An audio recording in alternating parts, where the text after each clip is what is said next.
Good evening. Welcome to the South Bay Union School District Board of Trustees meeting tonight. Today is January 18th, 2024. And on that, I'm going to give a PSA for public out there. We have blue cards in the back. If you'd like to speak at public comment time or an item, please fill out a blue card and give it to Ms. Cooper, and she will process that for us. So thank you so much for coming this evening. Good evening, Superintendent, Board of Trustees. At this time, we'll call the roll call. Ellsworth. Sorry, excuse me. Liker. Here. Lopez Aguino. Here. Medina. Here. Quinones. Here. Thank you. This is the fun time. If everyone would please join me and stand for the Pledge of Allegiance.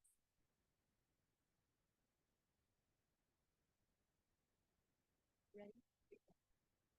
I pledge allegiance to the flag of the United States of America and to the republic for which it stands, one nation under God, indivisible, with liberty and justice for all.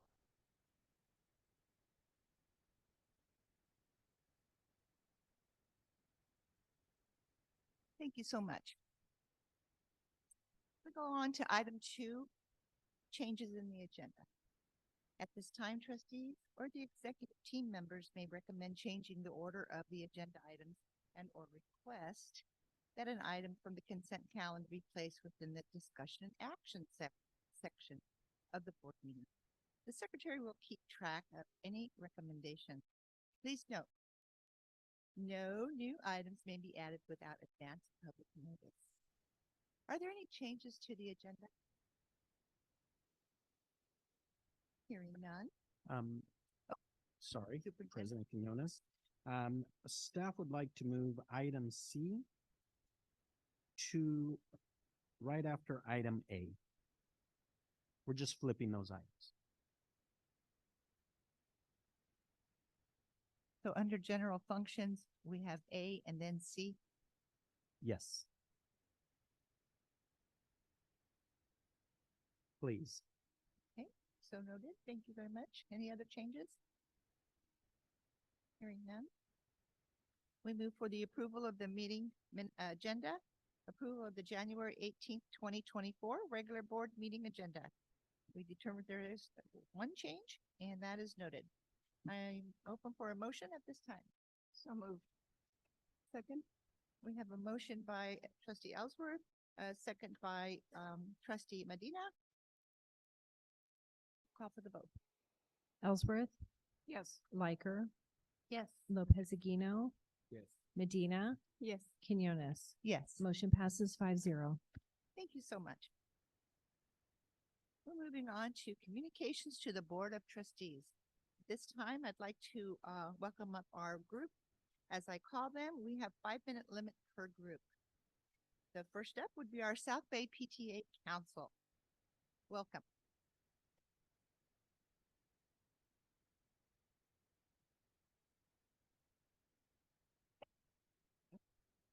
All right. Good evening, President Quinones, board members, Superintendent Espinosa, admin, and community. Happy New Year. I want to wish everyone a healthy and prosperous new year, especially healthy because there's a lot of sick people out there, I understand. I also want to take a moment to thank our school board and district for the support and respect our district has always shown our PTAs. At my last meeting with 9th District, so every month I go up to 9th District at the County Office of Ed and have meetings with other presidents from other councils and from San Diego and Imperial counties, and discovered that not all PTAs are treated as well as our PTA. Many are not even on the agenda to speak. Many are at the end of the agenda to speak. They don't have a good working relationship with their superintendent or their boards, or it was very eye-opening. And I've always taken for granted how much we work together and get along, and the respect and support that you guys give us. So I wanted to make sure that I thanked everyone for their support and I appreciate it. So it's great working with you. Some of the events that our PTAs did during December were movie nights and dances that were very well attended. Many of our schools are having book fairs, Kindness Week, Friendship Grams, and planning Read Across America events for their schools. So with that, thank you very much for your time. All right, great report. Now we'll hear from California School Employees Association, Chapter 59. Calling Chapter 59. We'll move on to Southwest Teachers Association, SWATA. Calling SWATA.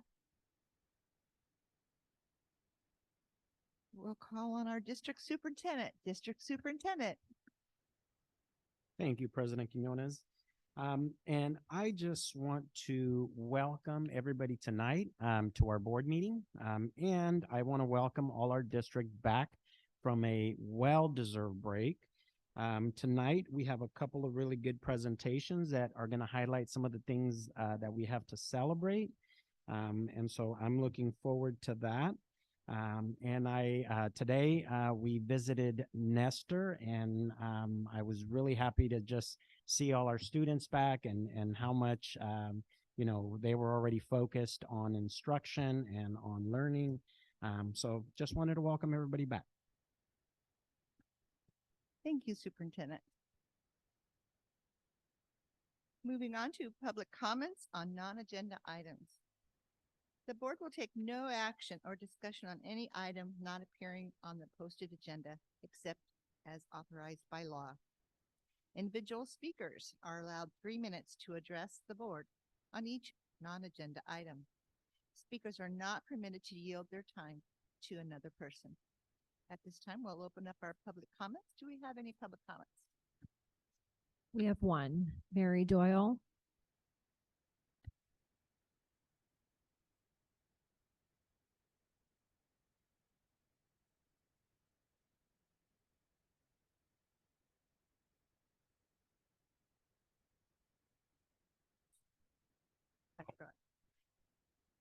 Good evening, trustees, School Board President Quinones, Superintendent Espinosa, staff, former colleagues, and current friends and community members.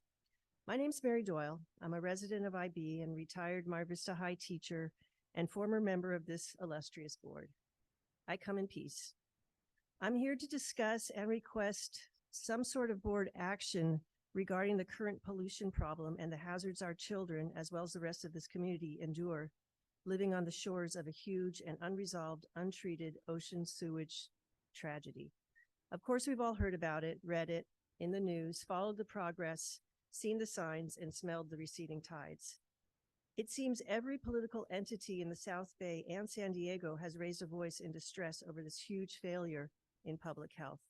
News sources too, from San Diego's region's mayors to city council, Congress, state and national representatives, as well as strongly worded editorials. I am relieved those folks have woken up to this disaster. I wrote to President Biden, and I received a long single-spaced response from the appropriate federal agency detailing all the efforts, expenses, and work planned. I thank the squeaky wheels, the groups and organizations that will not drop this subject, from IB Mayor Paloma Aguirre to Wild Coast to the children in our South Bay elementary schools. Thank you. But I feel it's time for school boards across the South Bay region to take a stand as well, be it a resolution or a letter like our San Diego mayors or some school board endorsed proclamation. Our children are particularly at risk. Many of South Bay's elementary schools are located within 2 miles of the closed beaches and the frothing, aerosolizing foam. A study from Scripps UCSD published last March reports that at least 2/3 of the aerosolized bacteria in IB's air are from the contaminated ocean. These aerosols can travel long distances, though this study didn't say what those distances really are. Just has scientists noticed that. So these microbes are aerosolized into the very air and lungs of our students. Of course, besides that, there are no visits to the beach. Junior lifeguard programs are moved to other locations. Surf Camp is canceled. Last summer was such a sad, empty time in IB. I urge this board to lead your colleagues in taking an institutionalized stand against this mess. Every bit of publicity, every plea for help, every cry of concern can catalyze change. Please use your collective voice to contribute to this movement for a clean ocean, pure air, and healthy children. My goal is to visit other school boards in this area to request that you and them, our elected trustees, chime in with our mayors, city council members, state and national reps, and advocate for rapid repair of our border sewage infrastructure. Much has been done and much more needs to be done. Thank you. And I really enjoy visiting here, but I probably won't stay the whole time. Thank you very much. Superintendent, could you please follow up with trustee Doyle? I will definitely follow up, and I'm glad to see that you received a response. I know that we sent a letter with multiple, many student letters to the president, and we have not received a response. So I'm glad to see you did, but we will follow up. Thank you. Yeah.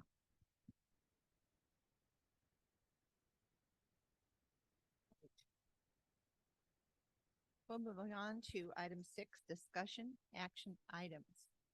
First up in general functions is annual audit report.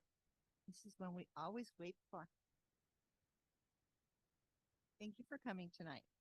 I recognize Director Joel Ryan, who will introduce John Hita from Christie and White and Associates. Thank you.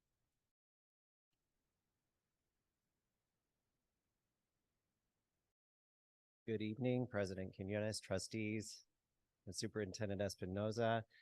I'm here to introduce our auditor as well as thank everyone at the district who was involved. So it's so many, I'm going to try to get through it pretty quickly, but we had 5 schools involved in the audit. We had our Imperial Beach Charter Academy, Nestor, Emory, Sunny Slope, and Virtual Academy. Audit testing that was involved human resources, payroll, accounts payable, accounting, purchasing, our after-school program, attendance, LPAC testing, board resolutions, nutrition claims. Board members were interviewed. The superintendent was interviewed. Williams reports, our LCAP, technology, and so much more. So it isn't just a fiscal thing. So we probably think that way, you know, it's all about the money and whatnot, but it's a very large undertaking. And so I just want to thank everyone that was involved. We really appreciate all the work that you did. And our auditor is here to share the good news with you. John Pita has been with the Christie White Accountancy Corporation for 4 years. He's a supervisor. If you don't know, Christie White is actually locally, it's located here in San Diego, right by Balboa Park. So they're local. We learned tonight that John is young and he still likes to play video games. Anyways, he is a joy to work with. He's easy with all of the folks that he interacts with here at the district. And if he interviewed you, you know, you had that experience yourself. So with that, John. Hello, as you know, I'm John Pita. I'm a supervisor at Christie White. So I'll be presenting South-based financial audit presentation for fiscal year ending June 30, 2023. And if you happen to have the audit report handy, I will be referencing key pages throughout the presentation if you want to follow along.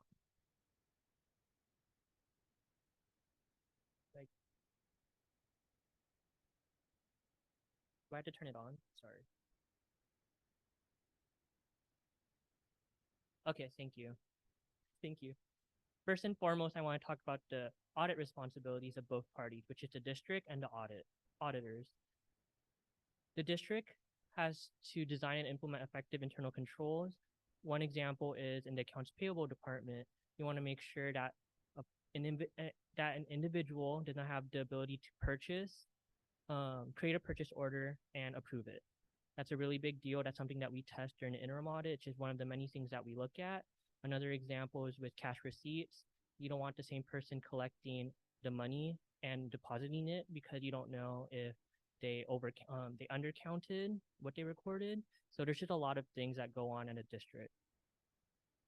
And another responsibility the district has is to prepare and fairly present their financial statements, which they do a great job with, which I'll talk about in the following slides. And on the other hand, the auditor's responsibility is to make sure those financial statements are free from material misstatements. And we have to issue 3 opinions that I'll discuss on the following slide. One of them is the federal opinion, the internal control over financial reporting, and state compliance. It's important to note that our opinion does not address the financial condition of the district. So all of this is outlined on page 1 of the audit report. I'm happy to report that across the board, the district received an unmodified opinion, which is the best possible audit opinion that you can get. And on the first page, you'll see our opinion listed. So that's the important thing. Next, I'm going to go talk about the internal control over financial reporting. This is what Joel was talking about with the accounts payable, revenue. We test all of that along with the cash disbursements process, payroll, HR. There's just a lot going on. And I'm happy to note that we noted no significant deficiencies and no material weaknesses. All of this is outlined on page 70 of the audit report. There's an additional opinion, so it's the federal compliance of the audit. So this only occurs if a district has over 750,000 of federal expenditures, and I believe South Bay has reached that threshold for the past several years. So this year, the major programs tested is the Education Stabilization Fund Discretionary Grant, which includes ESSER 2, ESSER 3, and the ARP funds, which is common to test across most districts just because you got so much funding from it. And next one that we tested was also the Child Nutrition Cluster, which involved with the cafeteria claims and all those free and reduced meal applications. And I'm happy to note that we noted no significant deficiencies and no material weaknesses with both programs. So all of this is outlined on page 72. And the last opinion is actually the state compliance one. So this involves all the school sites. And just like Joel said, it's a big effort. And it's actually the hardest opinion to get an unmodified opinion just because you could see that list. There's just so much that you have to hit. You have to record your attendance correctly. There's just so much going through. And then the charter schools have their own specific state compliance areas. And this changes year to year. There's some new things that come in, like the independent study, mitigation loss certification, the transportation plan that has just been approved within the past year. So those are things that get added, year to year. And I'm happy to report that it's an unmodified opinion with no significant deficiencies and no material weaknesses. All of this is outlined on page 75.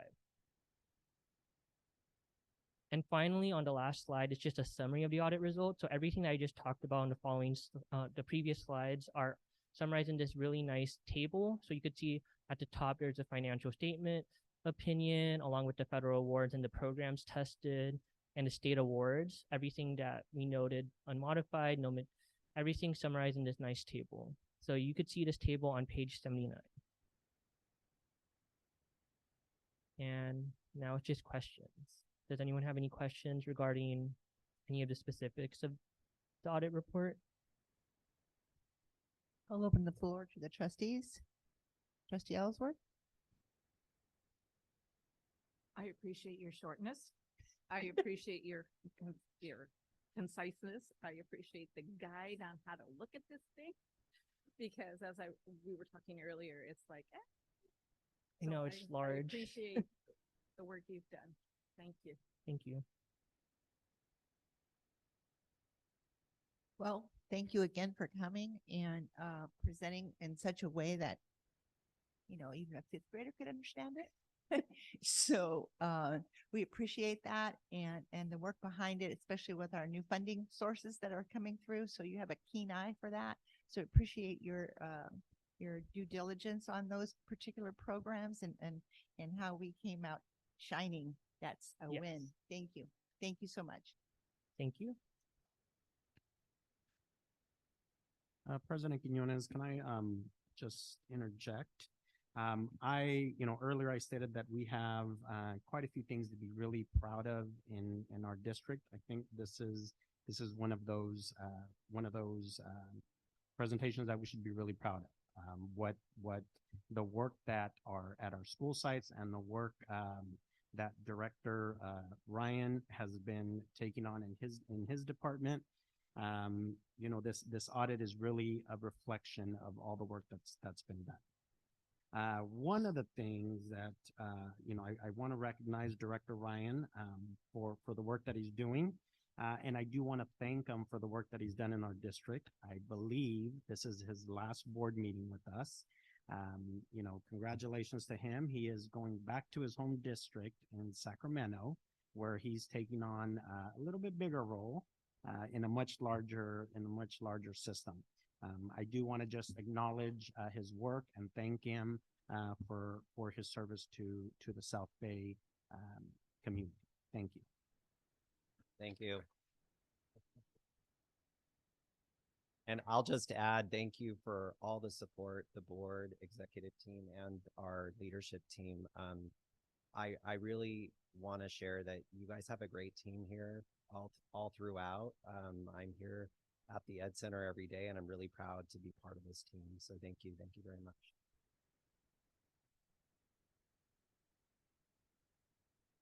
Thank you for your service.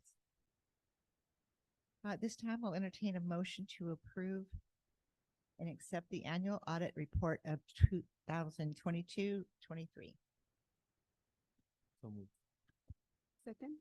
Okay, we have a motion by trustee Aquino. Is that right? Aquino. Okay, second by trustee Medina. We'll call for the vote. Ellsworth, Riker, Yes. Lopez Aguino. Yes. Medina, Yes. Quinones. Yes. Motion passes 5-0. Great. Thank you so much. Okay, we're going to go on to item C, consultation committee.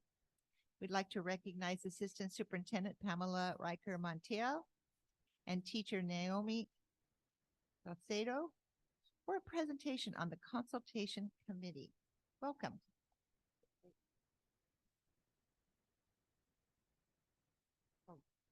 Waiting on Amy.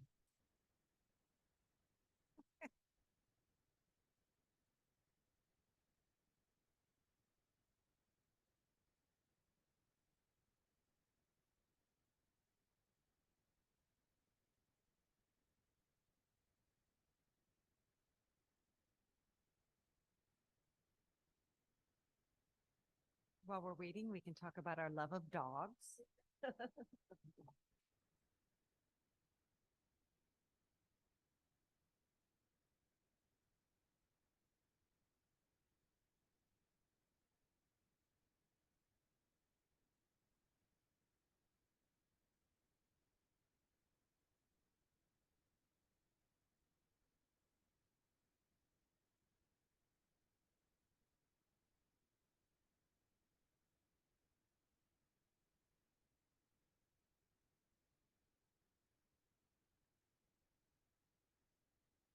The clicker not working at all.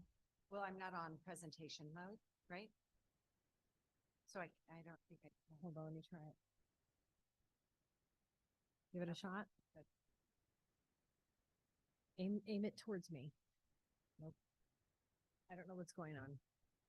Okay, you can advance it. Just look at me and wink or something. All right, I'll go like this.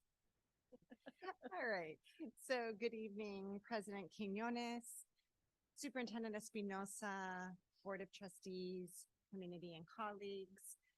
This evening, Noemi Salcedo and I come before you to provide you a presentation or an overview on our consultation committee. As I mentioned, we are the co-facilitators of the committee. Okay, and our committee composition is consists of 5 administrators and 5 certificated members.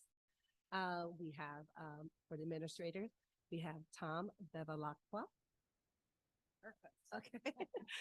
Susie Chavez, Paola Flores, and Rebecca Nelson. And then a representative for SWATA, we have Monica Wesso, who represents our special education Danitza Nieblas represents dual language, Alejandra Nuno, general education, and Kelly Sullivan, early childhood. We added a photo so you can see who we all are. This was at our last meeting. All right, so I'm going to share with you a little bit about consultation committee, and the concept actually comes straight out of education code. That is 3543.2, sort of subsection 3, and that it states that the exclusive representative of certificated personnel shall have the right to consult on the definition of educational objectives, the determination of the content of courses and curriculum, and the selection of textbooks to the extent which such matters are within the discretion of the public school employer under the law. Now, when we go on to the next slide, you'll see that that's actually SWATA Collective Bargaining Agreement 5.5.1. So this is our collective bargaining agreement with SWATA, and this is the language under consultation rights 5.5. 5.5.1 is what I just read to you from education code, with a little variation on the words, because the association is what ours states, and then it also states at the end, such matters are within the discretion of the board under the law. So those are just the two changes, slight changes in the language to reflect our current or our situation, our circumstances. There are additional sections under consultation rights. So 5.5.2 is, in addition to the foregoing, the association shall have the right to consult regarding preschool orientation meetings, professional growth days, and district-sponsored in-service meetings. Also under 5.53, the association shall exercise its consultation rights at a meeting of the association consultation committee, that's us, with the superintendent or his or her designee, and that's me. Meetings shall be monthly or as scheduled through mutual agreement of the parties. The following procedures shall be used in conducting meetings of the consultation committee. So the parties shall jointly plan and facilitate the committee, which is why Noemi and I are before you tonight, because we are the co-facilitators and we do co-facilitate and plan the agenda. We actually use a Google Doc for our agenda, and we have an agreement that any items that are placed on the agenda must be placed 5 business days, kind of a week before, so that we can also prepare. So that if Noemi hears that members would like to discuss a certain topic, she'll put it on the agenda. That way I know, or our team knows to prepare, and vice versa. So we do jointly put items on the agenda and plan for the meeting. We also are currently meeting monthly. We established those meetings at the start of the school year, and I just like to share that when we were in distance learning and COVID, those meetings were on Zoom. We returned trying to sort of do a Zoom variation and do after school. And what we found is that our work is so important and so detailed that we went to full day release days again, which is what we had been doing prior to school closures and the pandemic. And so we established those dates and meet. And sometimes we have to tweak the dates depending on conflicts, but we do that at the table together jointly to make sure that it's a date that works for all of us. It states in our language that the committee shall be composed of 10 members, 5 unit members, and 5 district members. And so you saw that when we listed who is on the committee. Each party shall select their own committee members, and that's really important because we do not pick the teachers that serve. Actually, they decide who serves for SWATA, and then we decide who serves as far as the administrative team. And the consultation committee shall prepare written minutes. And we do that jointly at the end of the meeting. I do not do the minutes, and Noemi does not do the minutes alone. We do them together. We agree upon them, and then they get posted. In 5.54, it states participation by the association on consultation committees shall be limited to 5 unit members. Again, it's just more explanation. The association and the district may mutually agree to expand the number of unit members based on the topics under discussion. So let's say that we are having a discussion, let's say related to technology, and we want to bring in the director of technology or teachers that are currently working on that project. We can do that under mutual, as long as we mutually agree to do so. And then upon request, the association shall be provided with written materials regarding items under consultation and future plans subject to consultation. So we just have this ongoing communication where we, sometimes it's email, sometimes it's text of back and forth of what's going to be. Meetings after school. Or quick- meetings and after quick meetings school, after school. right, yeah. Some of I think that's me, yep. Some of the sample agenda discussion items, and this is not an exhaustive list, but we just wanted to give you an idea of what we discuss. So we talk about curriculum, core curriculum and supplemental curriculum. We talk about adoptions, all content areas, as well as the committees that serve on the adoption committees themselves or people that pilot adoptions. We talk about special education, tier 2 supports. Digital platforms is a hot topic because we have a lot of different digital platforms. And so we're talking about digital platforms, their use, integration, as well as effectiveness. Professional development, how to support staff in using all of these different resources. Committees related to, like I said, curriculum and instruction, and it could be a committee like we recently formed a committee. Well, we have a TK committee. We have the ELD committee. So we talk about how do we select committee members, and when we're asking for committee members, and they submit an interest form, we review them together to ensure that the committee represents people that would best serve in that role.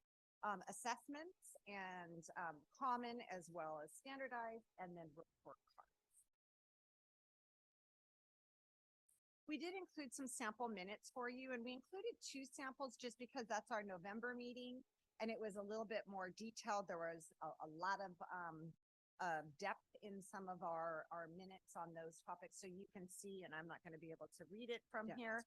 So I see equity and multilingual learners, district assessment, TK committee, the Linda Vista Innovative Center, which I know we've shared with you about our students attending, as well as special education. We have a lot of conversation around special education and support, as well as technology.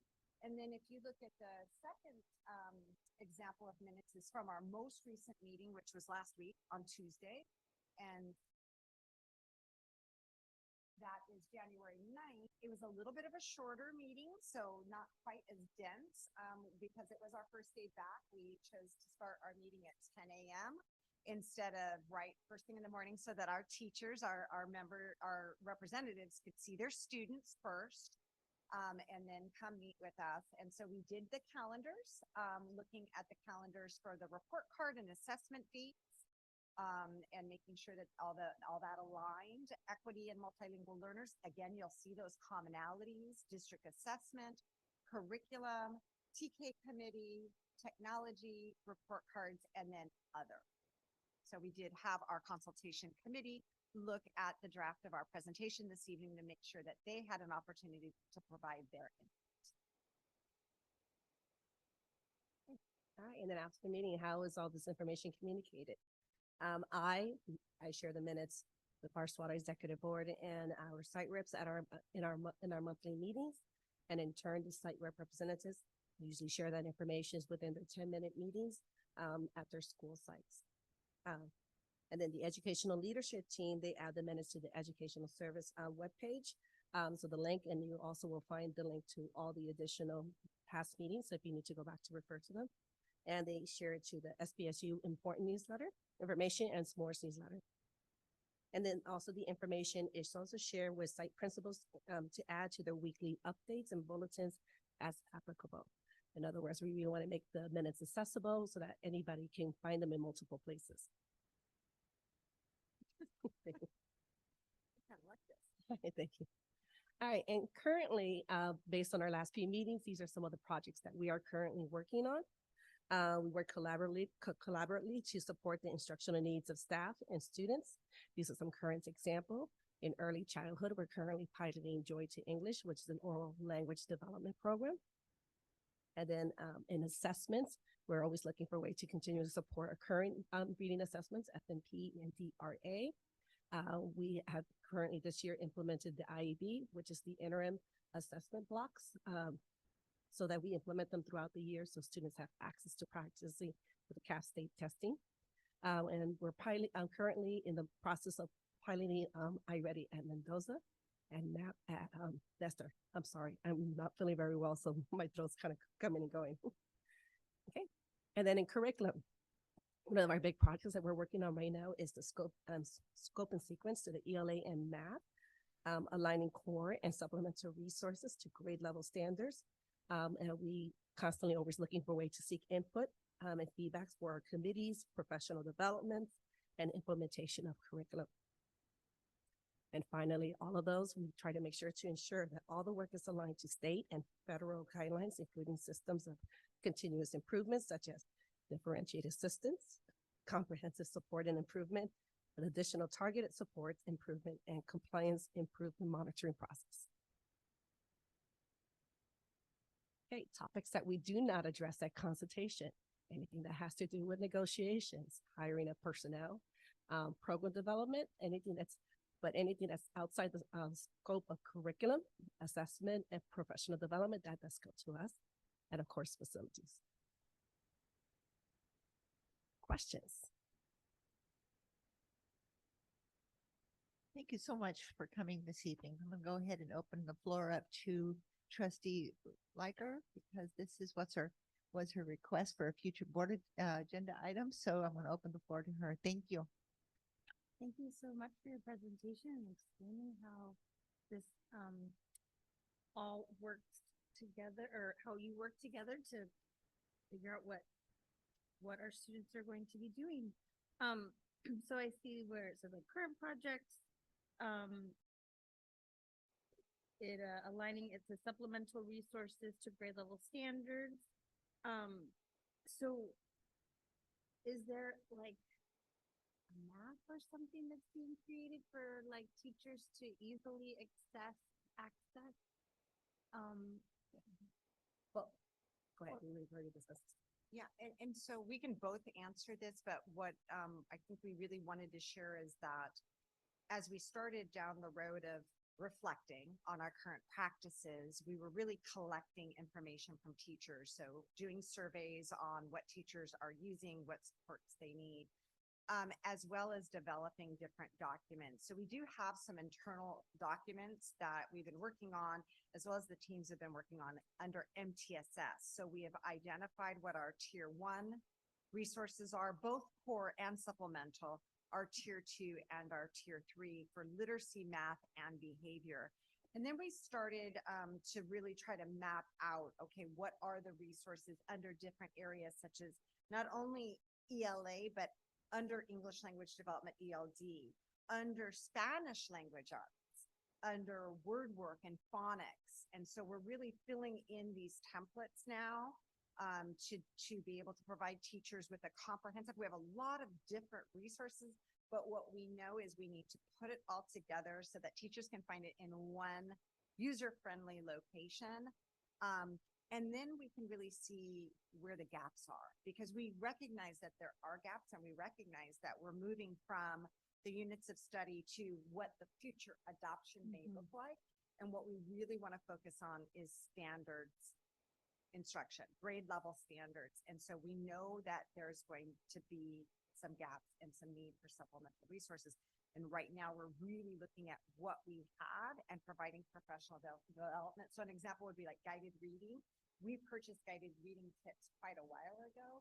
We did professional development for primary teachers last year, and we just started back with upper grade teachers recently. So actually, Noemi just went to the professional development this week, even though she's already an outstanding guided reading teacher, I can tell you that firsthand, but that she is going through she went through the professional development from the publisher to find out, to go even deeper into that resource and how it connects to the work that she's doing in her classroom.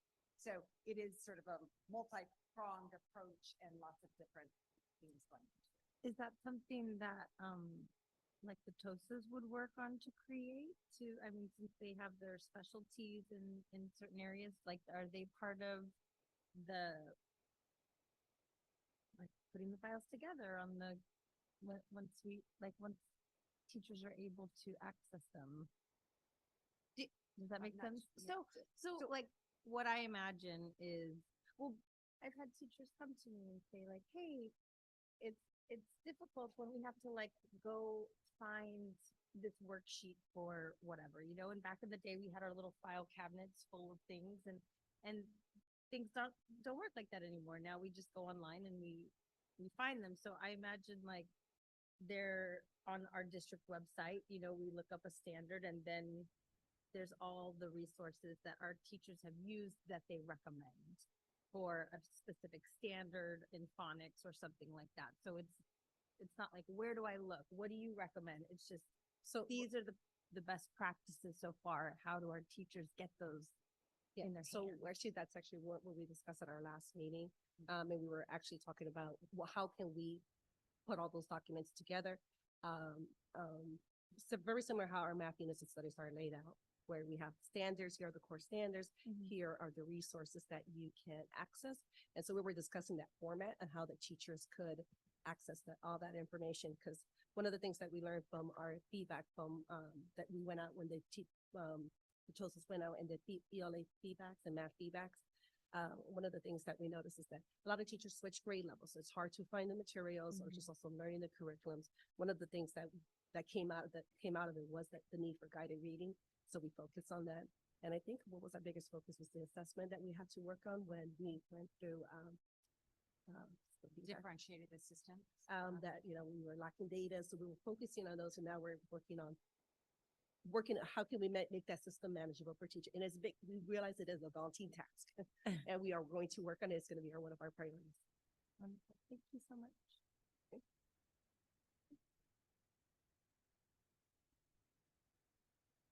I'm wondering about, is this group in charge of receiving information, going out and seeking information about what isn't working?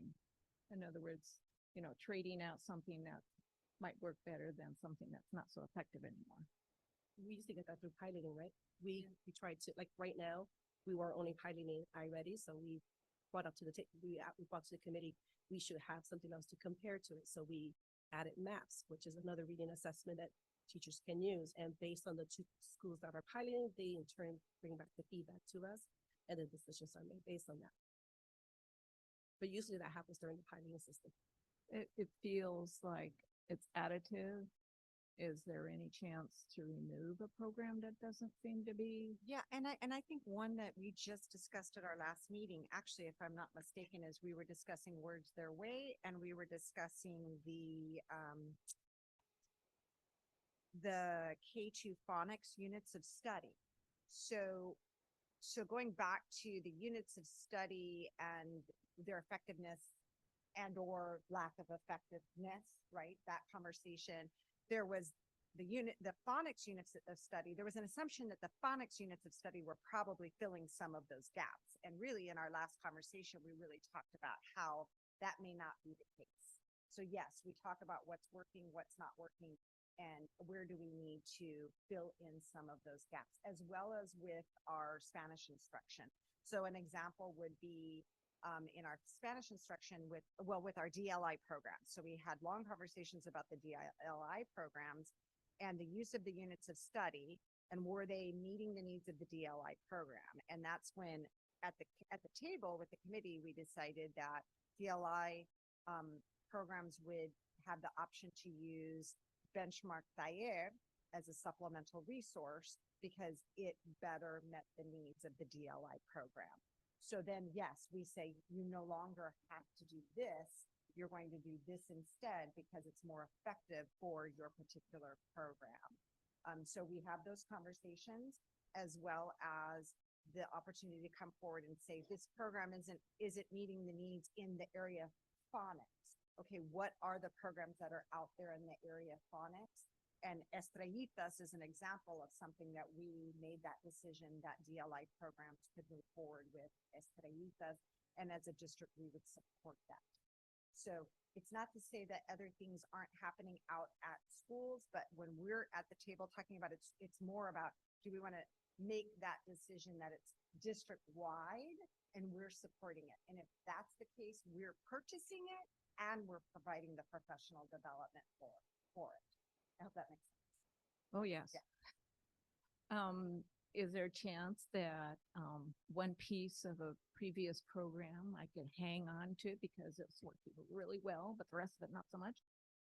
But it's no longer supported in general by the district, but can still. Is that Well, an I option? mean, we're having those conversations, but it's really hard to piecemeal things together. I mean, I think that's the challenge that we're finding, is that it is difficult to piecemeal things together. We want to put the standards first and foremost. Oh, yeah. So that's where we want to head. And as Noemí mentioned about the math units of study, that work has been done to align the math units of study to the standards. We're looking at how we can do that for the units of study for ELA, knowing that there are gaps. And how do we align it to the standards? And then, yes, identify where there are gaps and what might need to be supplemented. So the goal is to, everybody teaches from this one list, district-wide? I mean, I think we've talked about what we want is consistency. Yeah. And we want equity. So did you want to Yeah, add that? yeah, that's exactly what I was gonna say. We want to make sure that, one student moves to one school and is going to another school, there is, consistency for the students as well. That's one of the most important things, for all of our students. So at the very least, identifying what are those standards that will be addressed, whether it's by quarter, semester, aligning our assessments to those standards, and then identifying what resources are available, whether it is the adopted core or a supplemental. If I can just add something to that. Again, there has to be a recognition that we are in basically our first year of really taking this apart and then looking at it and saying, what is it going to look like as we move forward? So if we're looking at I would say that currently, our current year, it's rather loose, right? We're saying, let's teach the standards. Let's make sure the standards are first and foremost. And then those resources that we use, because a lot of school sites are using different resources, which some of those resources are left over from the pandemic when we brought in a bunch of different stuff to try to make sure that, that we had enough material.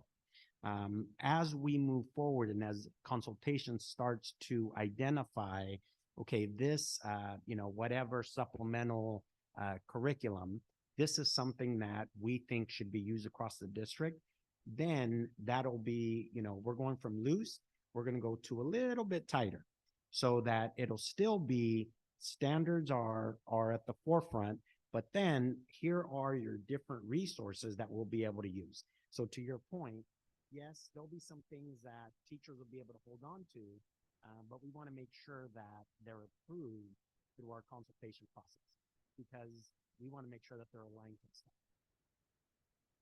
We did also include in the presentation align to, what did we say? What was our language in there at the end of the last, ensuring that it's aligned to state and federal guidelines, including systems of continuous improvement, because we are in differentiated systems. We do have a school in CSI, schools in ATSI, and SIM, which is the special education compliance. So I think that's that piece of it that's very alive at the table for us, is recognizing that we want to use evidence-based resources. And right now we are a little bit broader in what's being used, and we recognize there's good resources out there, but we do want to start to hone in. So this is such an enormous project to take on. So thank you for all of your work. I can just imagine all the pieces from all the different schools and trying to put it all together. So thank you for all of this. Do you start with TK and then move your way up? Or what I'm thinking is we need to get information. We need to get it out to our younger grades, especially who are learning how to read, because by the time they get into 3rd, 4th, 5th grade and they don't have these literacy skills, It just, the ways that it affects them and their learning, it, we, like, as we learn what works best, is that being rolled out immediately? Or is it kind of like, well, we want to have all of TK through third and then we're going to put it out? Or is it like, okay, we're starting at this place, figuring out best practices, and then even, because we might, those resources might be good for our upper grades students who are lacking those skills. Like, so are we like starting the early grades, working our way up and rolling it on out? Or is it Well, I'm right trying now to we're think just, about our conversation in our last meeting was about trying to do some of the scope and sequence layout, like the For all the paper grade, layout for all the grade for levels. all grade levels, and then invite committees by grade level to come to convene to look at those, again, like the math units of study, that's what's in our mind as the model, and to lay that work out and then bring teachers at each grade level to look at that work and provide input and identify those. I guess we call them essential standards in the past, but like, what is the most important work that needs to be done? As well as how do we break out the school year to do exactly what you're talking about, addressing the foundational skills in those first 6, 8, 12 weeks. What are the resources to address those foundational skills before we move on to the next? So that we're not seeing those gaps that you're describing. so is there a timeline, like when this should be available? Our goal, our end goal is the end of this school year to have something more concrete. Yeah. I mean, I would like to say a month, but based on our conversations, they're very spirited discussions, and would like to say a month, but to be honest with you, I think what we're trying to do is make sure that we have the resources, make sure our teachers are trained, and then we are definitely talking about the needs of what's missing. And we want to make sure is that if a school site purchased something, what are they using? Does it align with everything that we just talked about? And this is something that could be purchased for all schools, but we don't want to just rush into everybody. We want to make sure that what we're using is based on science, of reading, and that we're going to continue to invest, that we want to make sure that it's going to be effective as well. But we realize it was it's going to be work, but we're ready to do it. Thank you. Okay. And thank you for bringing it up too. I have a couple of questions. Thank you so much for coming this evening and sharing all this information, because we get emails and people are unhappy. And so this work is really important, the district, and filling in those gaps in those areas of concern that teachers have. And one thing that drew my eyes was that you shared that the SWATA reps go back and share at their monthly meetings. So that's a communication piece that's really good. Principals share at their staff meetings. Is that what I heard? Or in their weekly updates. Or their We put it in our leadership weekly update so that they can copy and paste any pertinent information, applicable information into their weekly update or bulletin, whatever you want to call it. Yeah. So it's district principal staff. Okay. So if they're not getting it down here, those are the gray areas that we need to work on, because they're not getting it. They're not getting it. And so in professional development, now we're talking about district provided professional development. Is this something that you plan yearly? Is this a once a week, one school and another school next week, or how does that work? So I think it really depends on the content area. So an example would be, we held professional development at the start of this school year on the FOSS science. So that's a professional development. Currently for around ELA or reading, we're doing the guided reading professional development using the guided reading kits that were already purchased, and they are at the school sites and in classrooms for upper grade. Last year we did the primary. And so that's part. The other part is, Noemi touched upon the IABs and the common assessments across grade levels and schools, and that is new this year. That is something that through the differentiated assistance, being identified as a district in differentiated assistance, that it was determined that we're data poor in the sense that we don't have enough local data, consistent common assessment. So that's something that we did right away, was look at that at the end of last year in order to put it into place this year.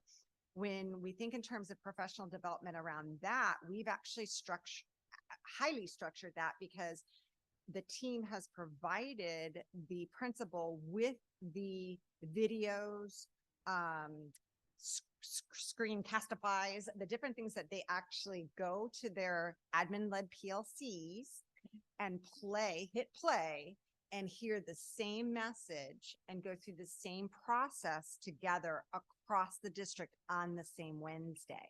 So that I would consider professional development as well. Noemi can speak to that as a teacher, being in that process, as well as a sort of a lead teacher in that process, supporting her campus.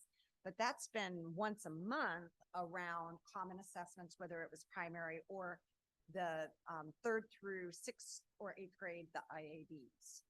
And even with that, the IABs new, we get feedback from teachers, and, of course, we'll make adjustments, as needed. We get the information back. The whole purpose of implementing that is not that we're, training our kids for a state test like a month before, that they're learning it throughout the school years. They have access to state language testing.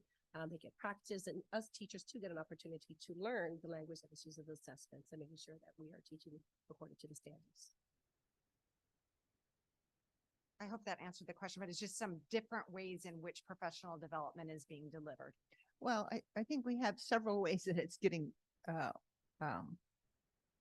there. Either it's the TOSA program, or it's the consultation committee developing the principal based on the needs of the school site, the subject of the week. I hope that teachers are taking advantage of that time, and in hopes that our grade levels are working together in the same, as Kelly was sharing, about the same levels of instruction, regardless of what school you go to. It's 2nd grade, we're teaching this standard at this time. And so in structuring that work, in the TKK 1, 2, 3, I've often asked principals when we go to visit if the instruction for students are leveled horizontally, or does it scaffold up?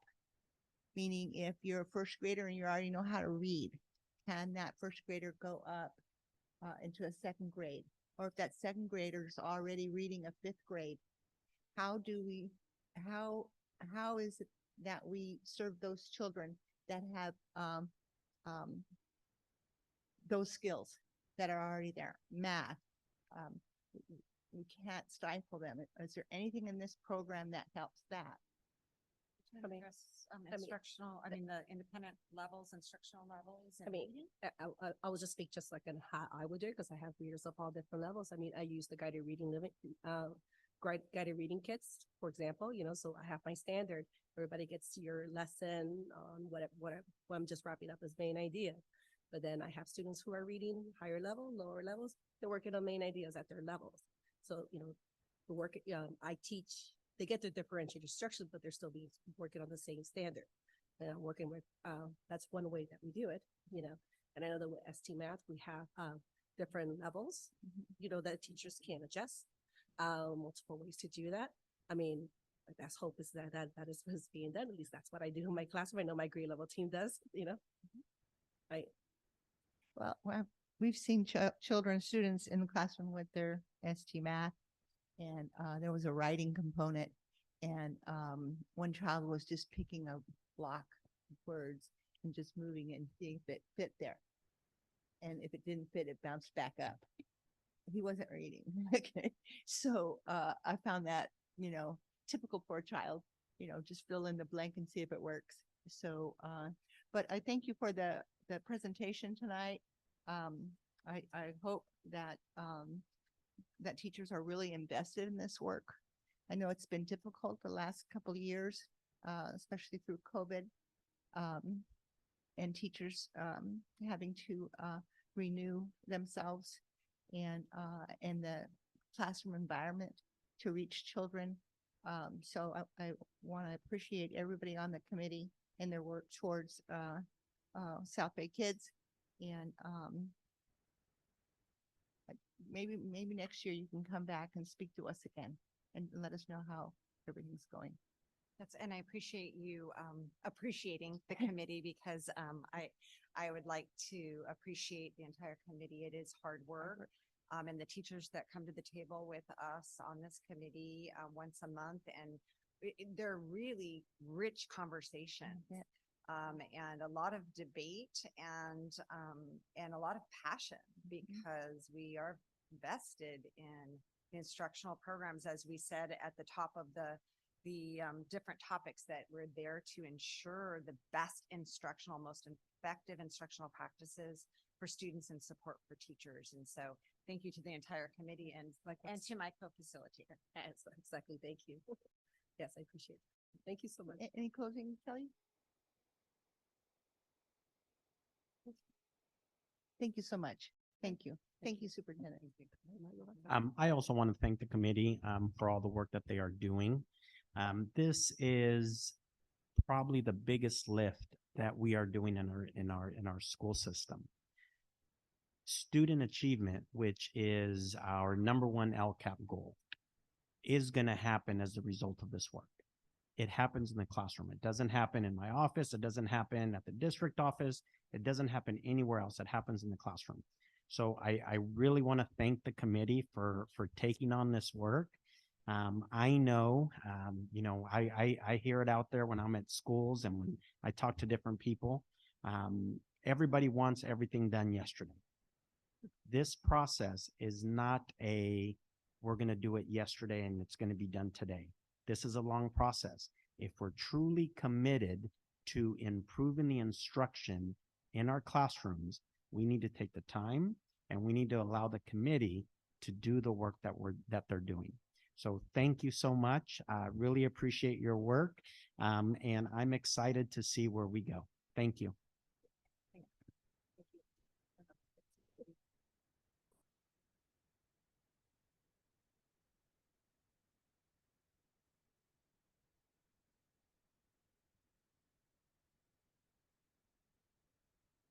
We're going on to educational leadership. That last discussion item was 30 minutes.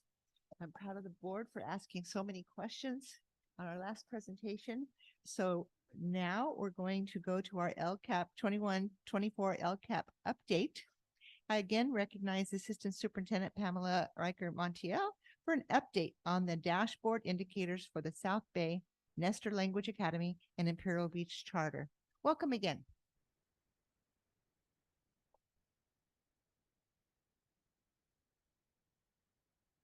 All right, good evening. I'm maybe I'll like this.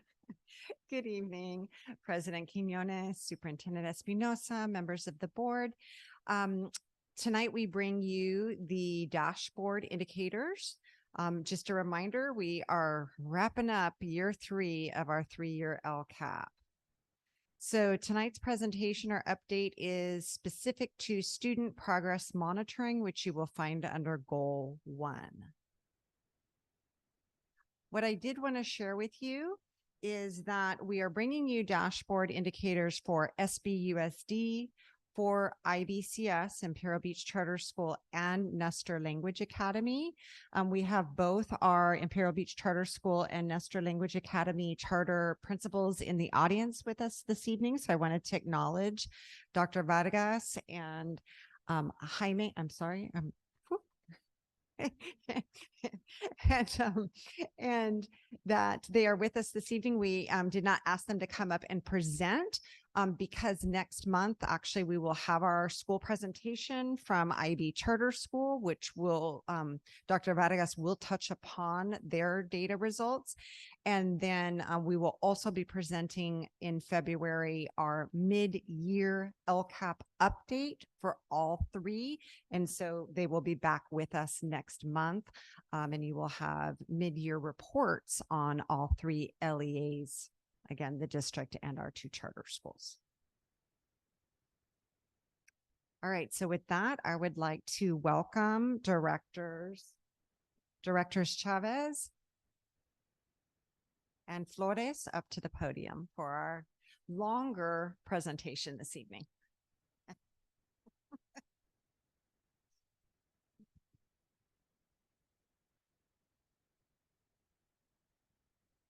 So good evening, President Quinones, Board of Trustees, Superintendent Espinosa, Executive Team, and community members. So the colors on the dashboard are back. Therefore, we'll be taking a look at the California dashboard results, and we will be seeing colors as opposed to the status levels of purple from last year. On this slide, we can see a comparison from the status bars from last year to this year's dashboard. This is the California school dashboard. It does not include the charter schools data in our SBUSD dashboard results. Our goal is to be in blue in the areas of English learner progress, ELA, and math. And as you can see, we have made growth in comparison to previous years. In the areas of chronic absenteeism and the suspension rate, the goal is to also be in blue in both areas. I will go into more detail in the next couple of slides to show where we had gains and decreased in other areas. So for both ELA and math, we have increased in both, which allowed us to move to yellow. However, we know that we strive for continued growth, but we always must reflect and continue analyzing our practices to ensure that all of our students are successful and that we address inequities within our schools and districts so that all students can thrive and be successful. This will then move the needle forward to blue in both areas. If our status is not blue, then all students are not successful. Then our work must continue, and we must continue to question the effectiveness of our practices and implement actionable steps that will lead to progress.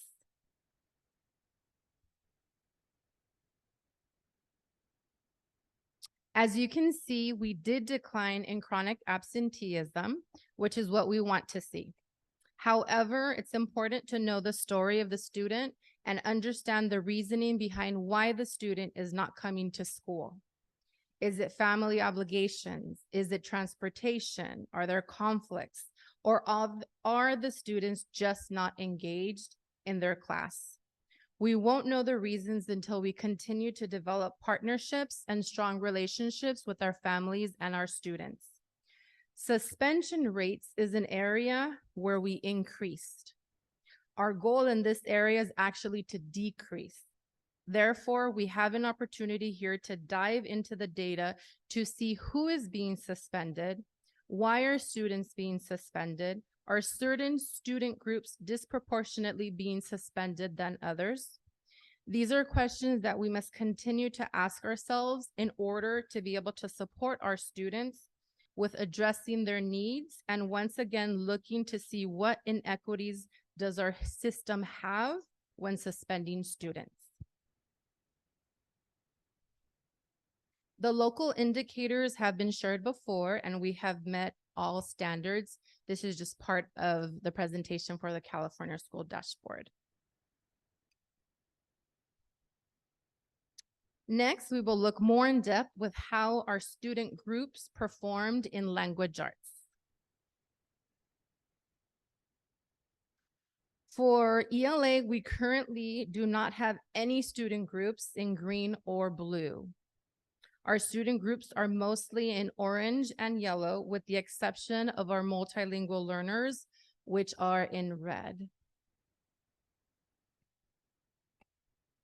Our multilingual learners maintained, and our students with disability and white students made growth in language arts.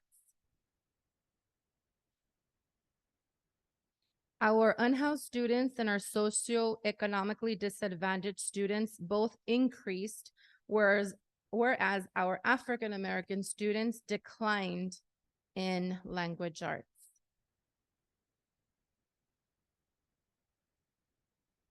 Our Hispanic and our students with 2 or more races increased in language arts, whereas our Filipino student population declined by 11 points. The reason that we do not see color for our student groups here is because we see that we have less than 11 students to report data on, and it's for student privacy reasons. We do see here that our foster youth did have some gains in language arts. Moving to the area of math. So we once again do not have any students in green or blue, and the majority of our student groups are in orange and yellow, with the exception of our African-American students who are in red for their performance in math.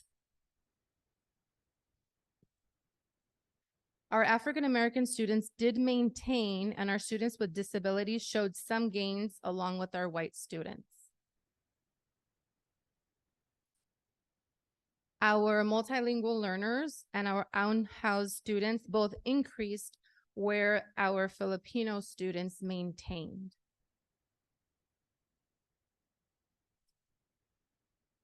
All 3 of our student groups here showed increases for math.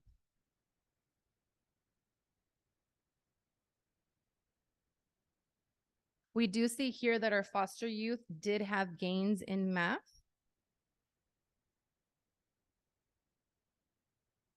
And now Director Flores from the ME department will now be presenting on the English Learner Progress Indicator.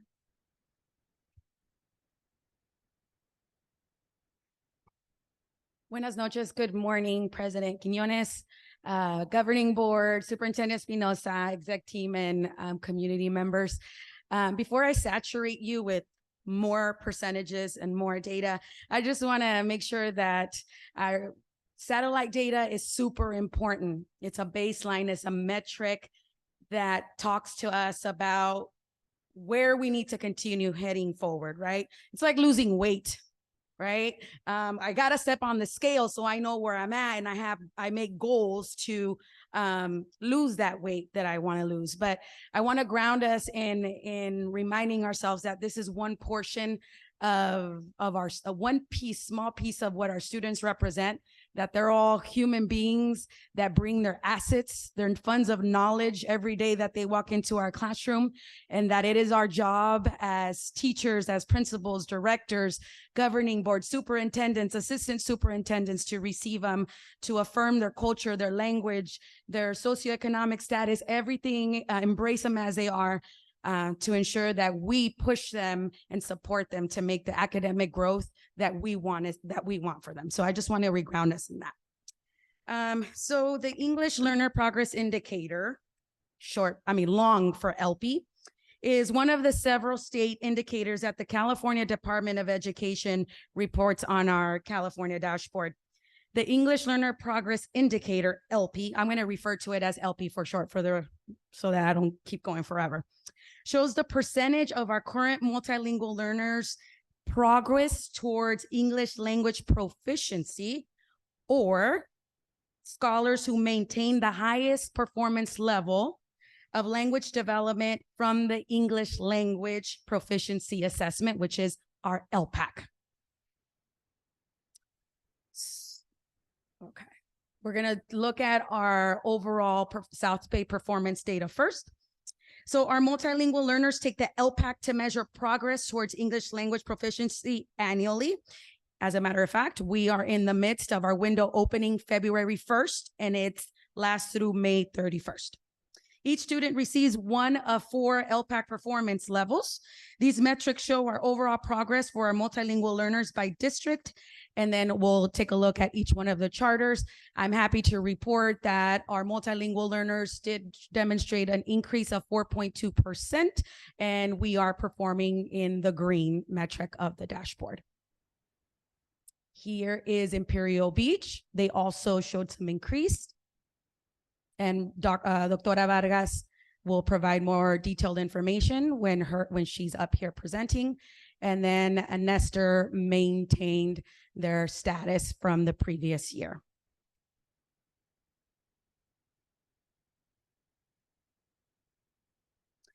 The satellite data is disaggregated into 4 LPAC levels that are divided into 6 LP levels that demonstrate progress towards English language development.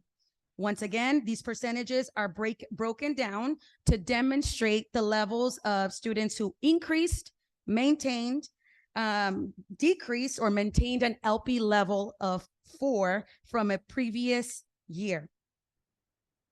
Progress on the LP is defined as advancing at least 1 level from the previous year to the next, or maintaining a level 4 from the previous year to the next.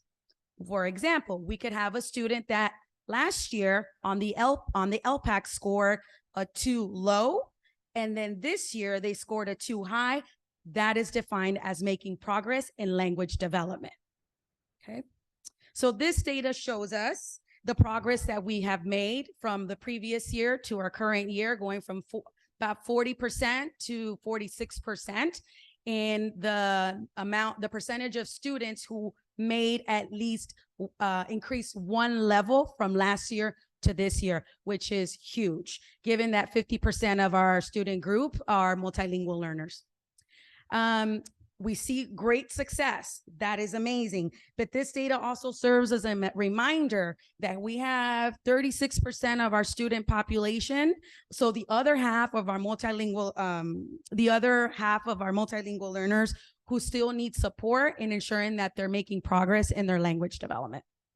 So this is our overall SPUSD data. Here is the data for Imperial Beach Charter. And last but certainly not least, the data for Nestor. So as I want to go back to this slide because I forgot to touch upon the needs of our multilingual learners. So there's a lot of successes and we're very excited to see this growth, but it's important that we don't take our foot off the pedal. So we need to really dive into a root cause analysis and identify like what are the systems embedded within our district that are barriers and hindering our students from making that progress. And that means that we have to dive deeper into empathy interviews. So this satellite data gives us a snapshot, but when we talk to students, when we talk to our teachers, when we seek true and authentic input from our ELAC families, from our DLAC families, that's when we get to truly understand what is getting in the way for the humans in our system that is not allowing us to provide the supports that are necessary both for adults and students, so that at the end of the day, our students benefit from the support that we provide to the adults, and then our students are winning. So I just want to make sure that we always stay grounded that this is satellite data, but we have to dig deeper. And that means we have to humanize our system. And that means we need to connect. We need to connect, talk to everyone and find out what can we do differently to change and impact and redesign what instruction looks like and supports look like for our multilingual learners. All right, so moving on to more dashboard data. This is our multilingual learner data for our multilingual learners in English language arts. In the data furthest to my left, you'll see an overall data point for all of our multilingual learner typologies. Okay, so that's 1,296 students, unfortunately, are performing in the red. To the right, you're gonna see disaggregated data that compares our multilingual learners to our reclassified learners, which are a typology of English learners. and then to our English only students. Our reclassified students performed above standard. That's because being bilingual is un superpoder. Here is our performance for multilingual learners for Imperial Beach Charter. And for Nestor. Now we're going to look at mathematics for our multilingual learners. Our multilingual learners performed higher in mathematics. Once again, on the left side, you're going to find the overall data for all English learner typologies. That means students who are long-term English learners, students who are at risk of being a long-term English learners, duly identified. All of those typologies are within that category. To the right, you're going to see the disaggregated data of current English learners, their performance in comparison to our reclassified multilingual learners and our English only students.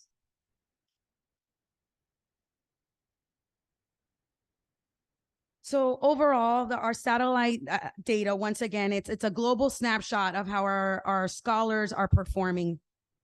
All in all, our multilingual learners make 50% of our student group, and it is imperative that although we have phenomenal successes overall, there's still areas of need that we must not ignore. As previously mentioned, the way that we serve our students is at serving the whole child.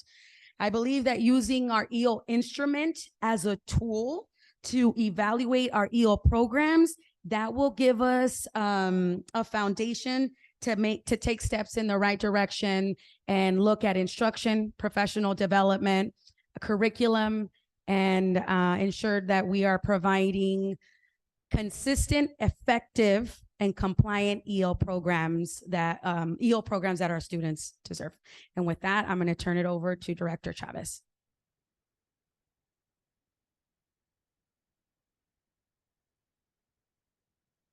Here's the data for mathematics for multilingual learners for IB and Nestor.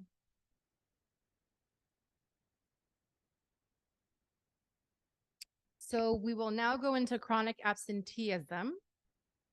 We did decline by 7.5%, but once again, as mentioned earlier, we still need to continue the hard work and the supports and systems that have been put in place in all of our schools to continue building strong relationships with our families and students.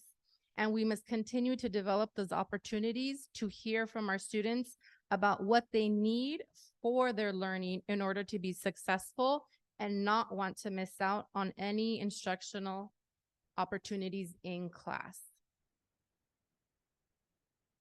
The vast majority of our student groups are falling in yellow, with chronic absenteeism and our African American students and our foster youth being in orange. Even though we have less than 11 students for our student groups with no performance color, it is still important to address their needs and partner with their families to ensure that they attend class. All of our student groups shown here have declined in chronic absenteeism, which is what we want to continue to see. All three student groups here have also decreased in being chronically absent. And once again, as you can see here, all three student groups have also declined with being chronically absent.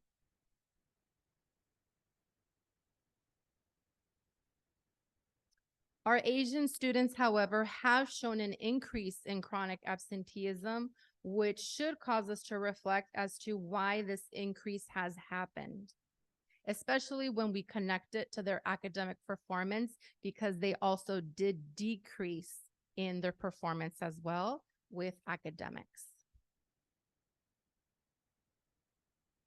Moving on to the suspension rate for our students, we show an increase of 0.5%.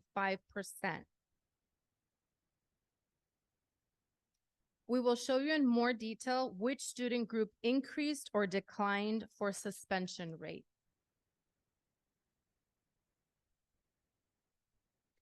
So all student groups listed here have shown an increase in suspension.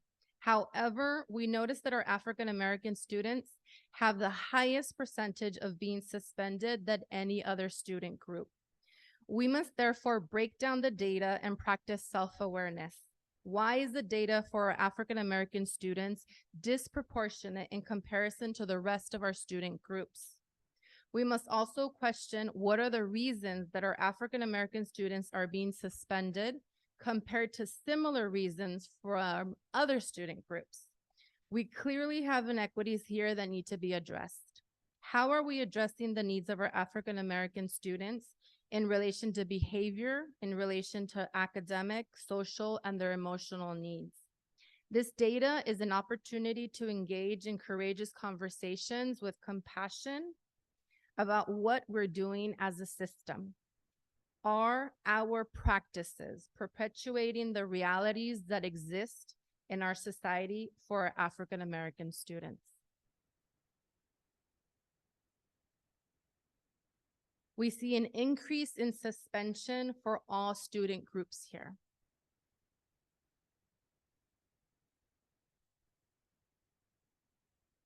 Our white students and our foster youth, however, declined in suspensions, but our Filipino students maintained.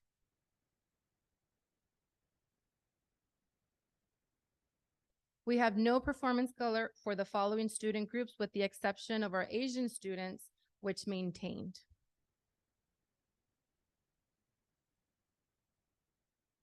The following slide here shows the dashboard results for Imperial Beach Charter School for all academic suspension and chronic absenteeism, as well as their local indicators being met.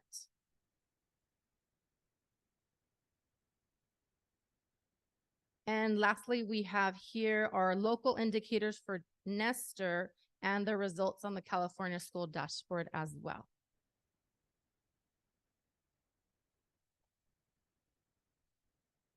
Question. Well, thank you so much. That was a lot of information. I'm going to go ahead and open it to the floor. Trustee Ellsworth.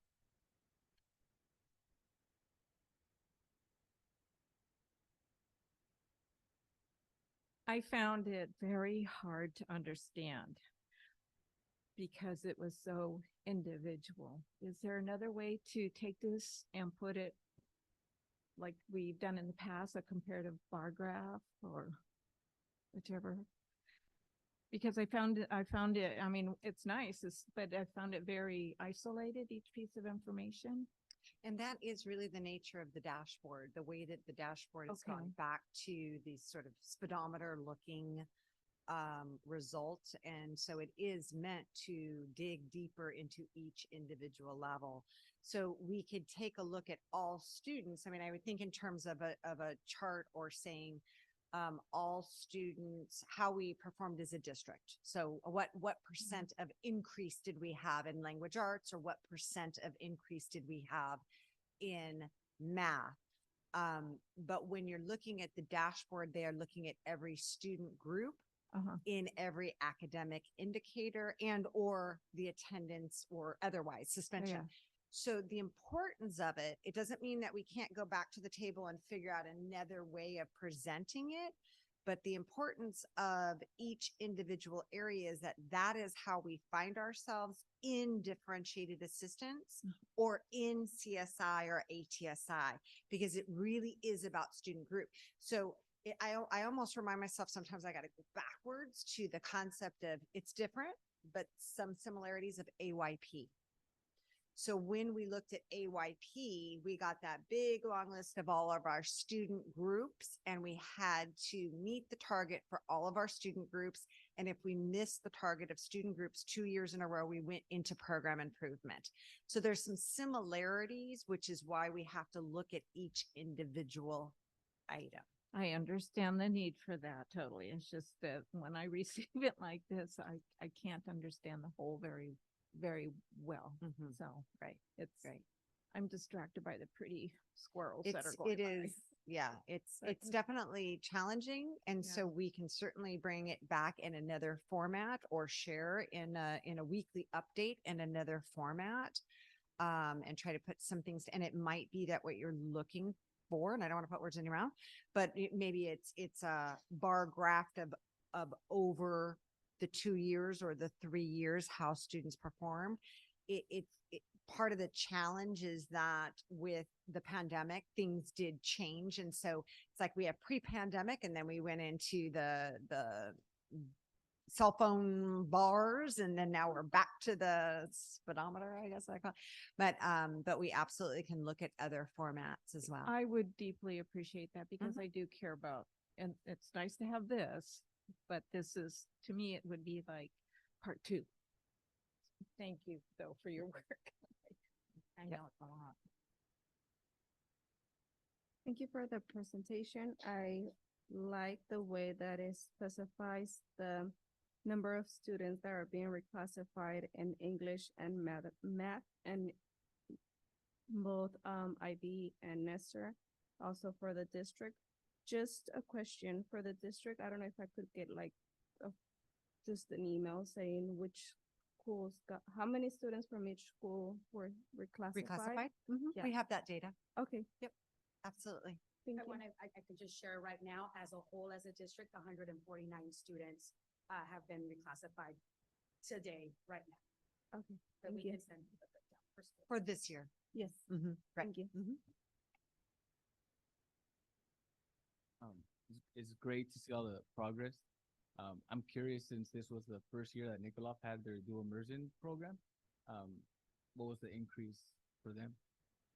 I'm sorry. And what was the increase at Nikolov when it comes to At Nikolov, we would have to bring that back in a school only, since what we presented was the district as a whole Mhm. and then the 2 charter schools. So we can bring that back, but remembering that this data is based on last year. So what you would have is 1 semester Mhm. of dual language implementation. Since they really started in January and the assessment took place in, say, April. But we Cool. can definitely bring back each school's data. Nice. And then I have one more question regarding the suspension rates. Do we know what the reasons were for the kids being suspended? Yeah, absolutely. So our suspensions are in Synergy, so we can pull reports at any time to show what suspensions are for at each school. And that's the information that goes through CalPads and goes into this report. What I will say is, again, this is last year's data compared to the year before, because we're doing this comparison.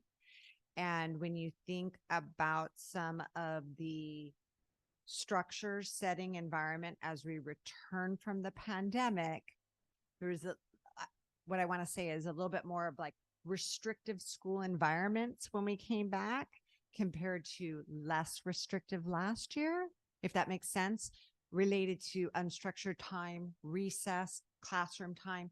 So I think naturally, some of those little spikes may have occurred, but we do absolutely have that data that can tell you for what reasons and what schools. Thank you.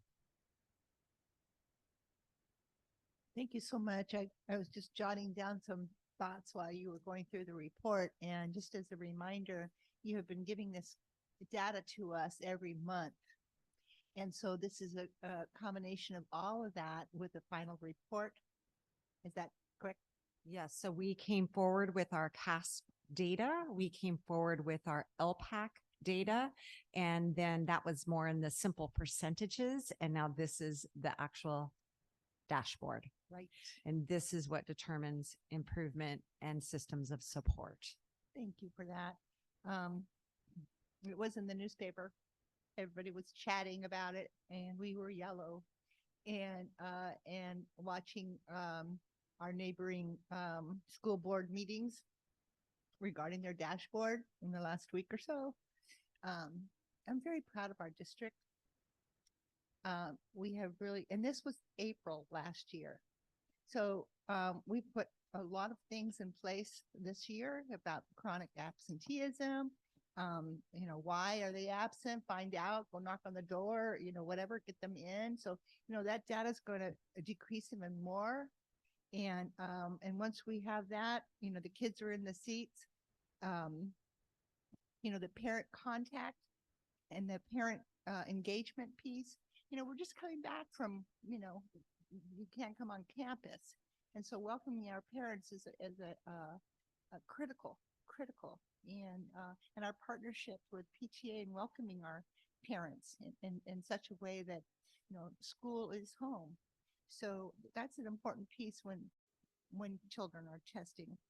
I did have a question about newcomers. There's a lot of newcomers coming, and not just speaking Spanish, but other languages.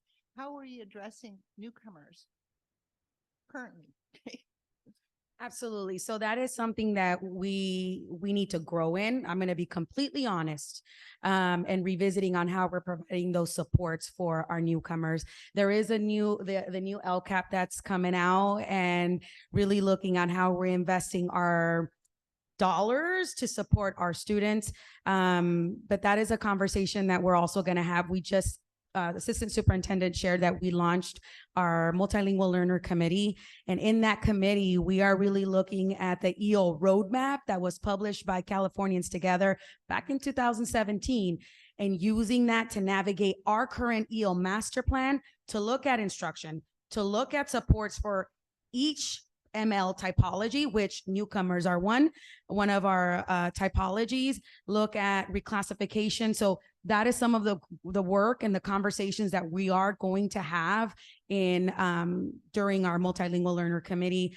Something else that we talked about with Student Services Director Bevilacqua is how can we partner up, and once we know that our family has enrolled in our district, that our ME department knows, hey, we have a newcomer family that is immigrating from another country. How can we reach out? What are the first supports that we can go out as a district and connect, provide resources, and to ensure that our families feel welcomed and belonged, like they belong in our district. So there's a lot of work to do around servicing our newcomers. I appreciate you asking that question, but I'm also going to stand here and be really open, frank with you, and let you know that we have a lot of work to do in that area, but the conversations have started. Well, I appreciate that. The newcomers are coming. Absolutely. And teachers are doing the best they can with the resources they have. So I appreciate your attention to that, the newcomers and teachers that are welcoming these students and families into their classrooms. So I'm going on here. I have a list. I actually just want to add one thing, since it connects to our work with consultation. We actually did bring forward a newcomer curriculum that goes with our ELD curriculum. And so most recently, one of our conversations was about professional development for our teachers using that curriculum, and who would be the teacher identified to teach that curriculum. And right now we are targeting our learning acceleration tutors, our LATs, to provide that support at the site level. So that's a first for us to have a program, an English language development program that's specific to newcomers, not a level one in our English language development program, but specific to newcomers. So I just want to share that. That came out of consultation. And this is district-wide. The opportunities for those newcomers at IB Charter would be the same as Bayside or Oneonta. Curriculum, yes, they have all received the curriculum and identified the teachers that will be the leads for that work. Perfect. And professional development is in the books already for that. Thank you for that reminder. Excellent. So we're just checking off the boxes here, and I just can't wait for April to come, because we've done a lot of work, Superintendent. We've done a lot of refining in your teams and the district as a whole. Everyone, it's not one hand, it's many. So I want to acknowledge that and move to students with disabilities. the IEP children that have the least restrictive environment component in their IEPs. And so if a student's not identified for math, that's in their IEP, does that student have an opportunity to go into another classroom to take math in a least restrictive environment if they don't have an IEP goal for math? Or do they stay in their classroom or?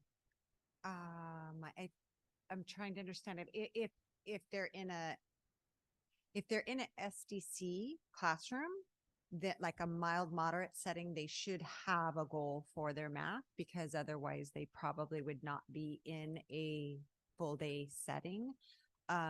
So if they're with an ed specialist and they do not have a goal for math, they would be receiving their math instruction from their rostered teacher, their yes, from their grade level teacher.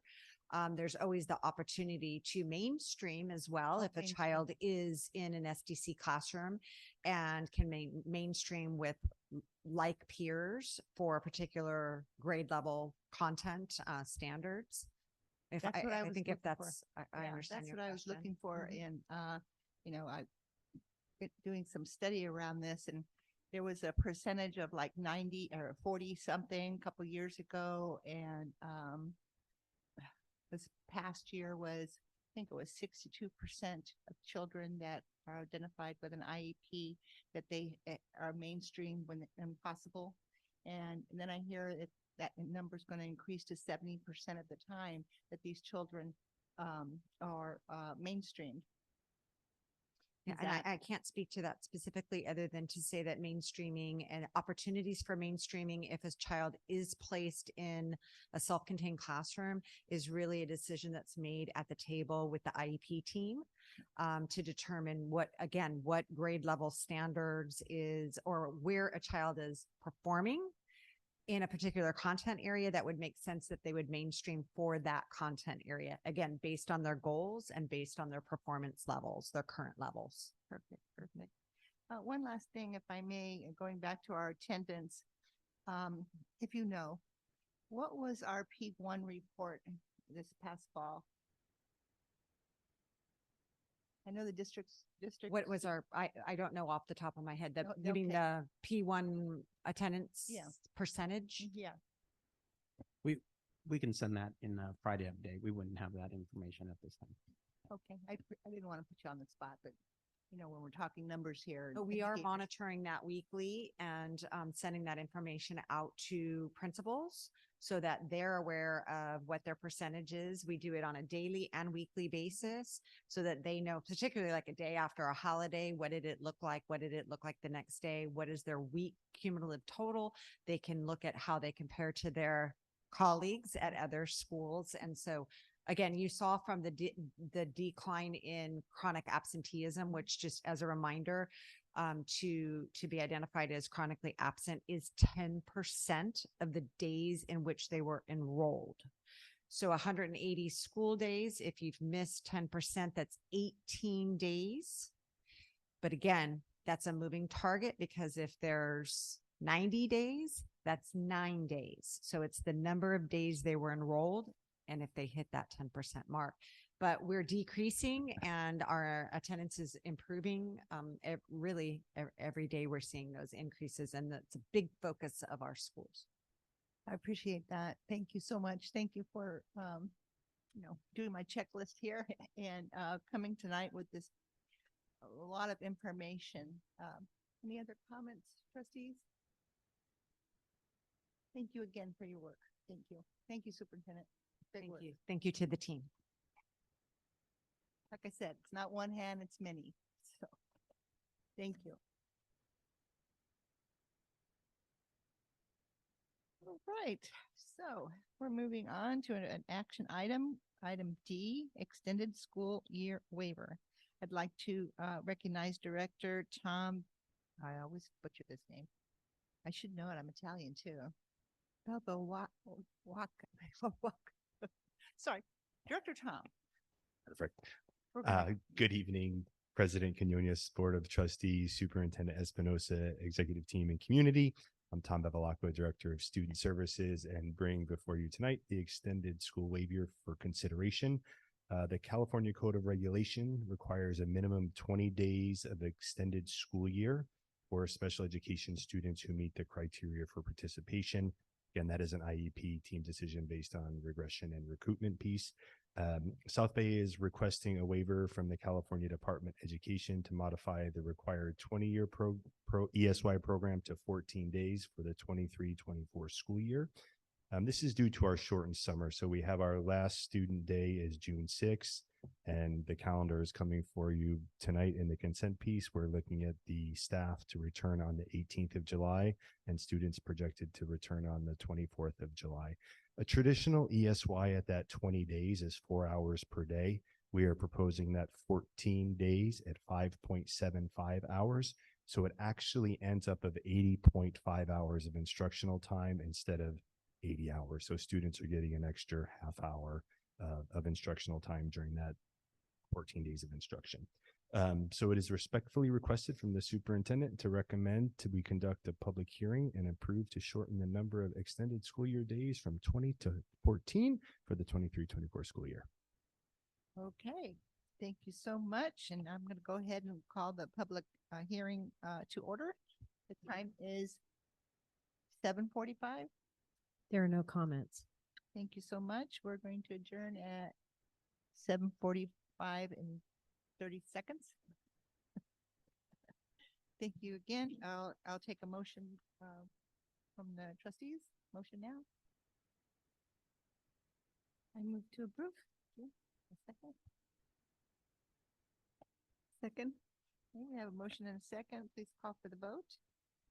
Ellsworth, Liker, Yes. Lopez Aguino, Yes. Medina, Yes. Quinones. Yes. Motion passes 5-0. Thank you. Thank you. On to consent calendar. All matters listed on the consent calendar will be enacted in one motion in the form listed below. Prior to approval of the meeting agenda, there was an opportunity to request placing consent calendar items in discussion and action section of the board meeting. There will be no discussion on these items prior to the board vote. The superintendent and staff recommends approval and adoption, ratification, and acceptance of all consent calendar items unless otherwise noted. May I have a motion? I move to approve all items on the consent calendar as listed, including the superintendent's recommendations for denial or approval of leaves of absence. Thank you. We have a second. Second. We have a motion and a second. Call for the vote. Ellsworth, Liker, Yes. Lopez Aguino, Yes. Medina, Yes. Quinones. Yes. Motion passes 5-0. Alrighty. Moving right along. Item 7. Future agenda items. At this time, each trustee may request one topic for a future board meeting. We have a future agenda item follow-up from our superintendent. Do we want to do the request first? Yes, Okay, so we'll open up for request for a future board meeting. Trustees, do we have anyone that is requesting a future board presentation? I have two things that I'm curious about that I don't know if it's a board presentation or a Friday update. And I just quickly address the two things. One is an update on if we are reaching out to our security residents to see if they need access to resources that we can provide for them, so that we can, if they know what kind of housing resources might be available to them. Is the first one. Is that like a Friday update kind of thing? yes, that we could follow up on in a Friday update if that's the request. Yeah. Yes, please.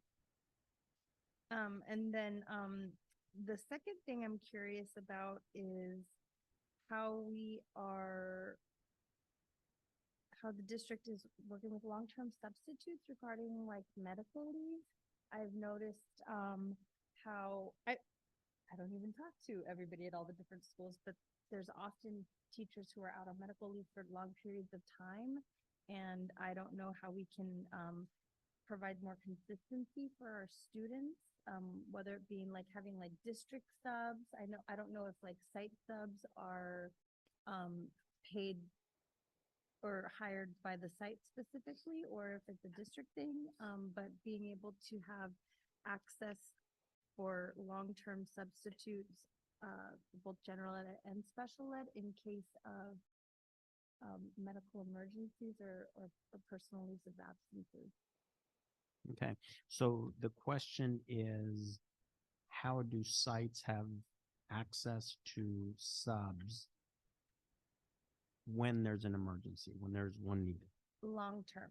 I know Long-term subs. I've come across multiple situations where a teacher has had to be out of the classroom for most or all of the year.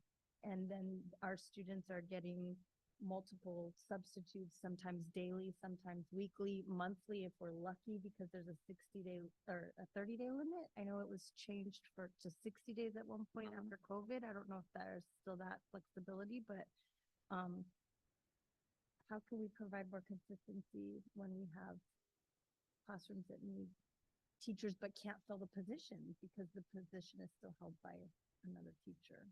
Okay, yeah, we can follow up on that. Thank you. Anyone else?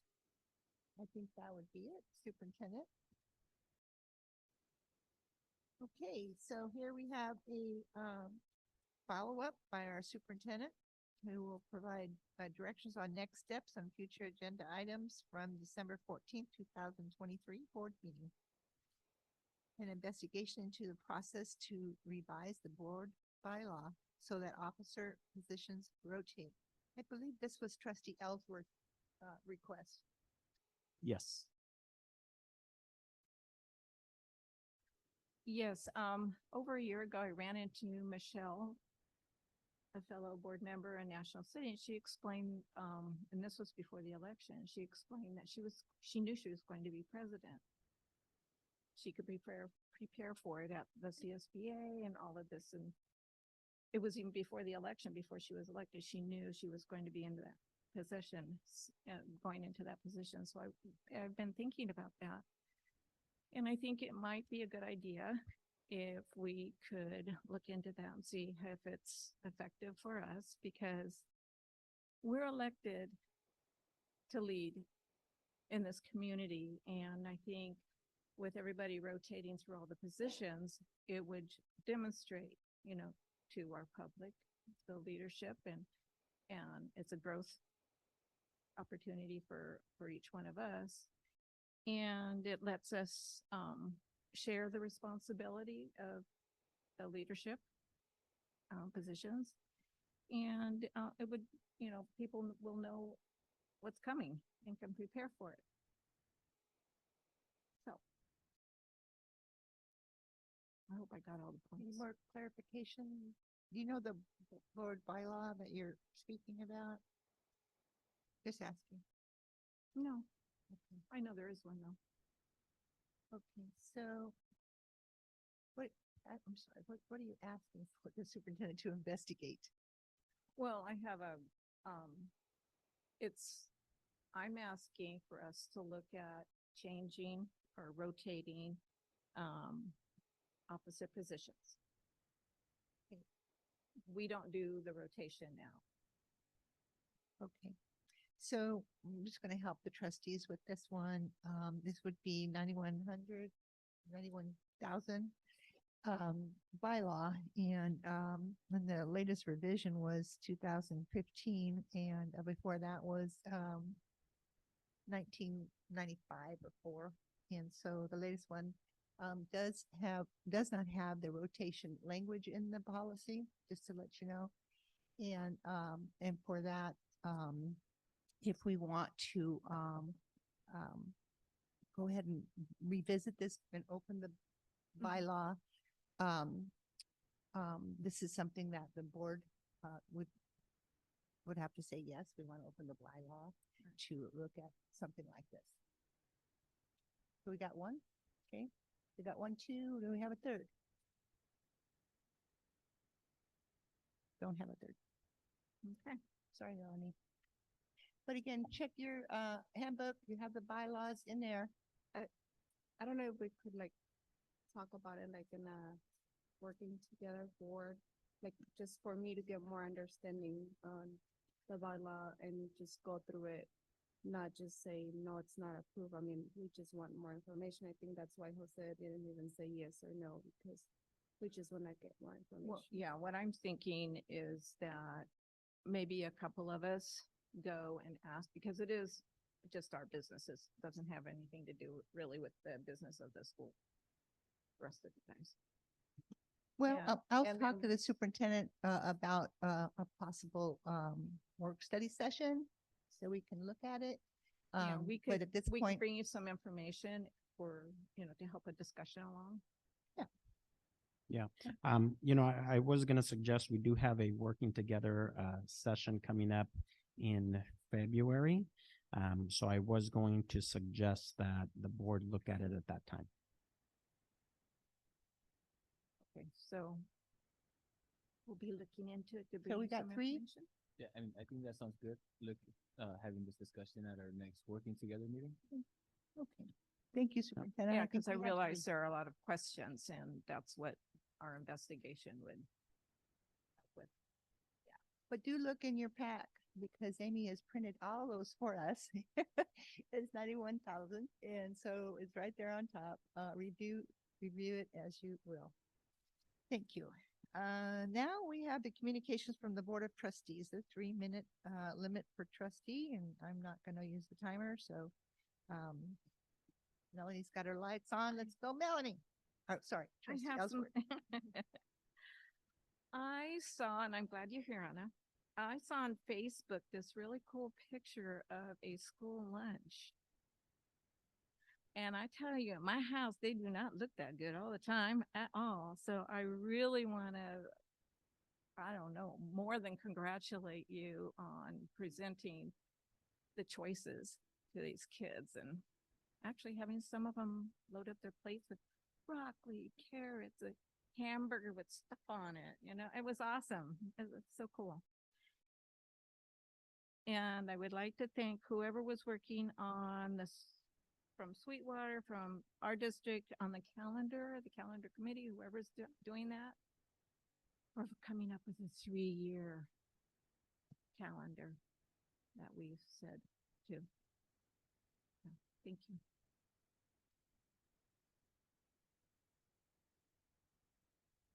Thank you everyone for being here. And I want to thank Principal Gonzalez and Principal, I'm sorry, for having us at Nestor today and doing the walkthrough. Thank you very much.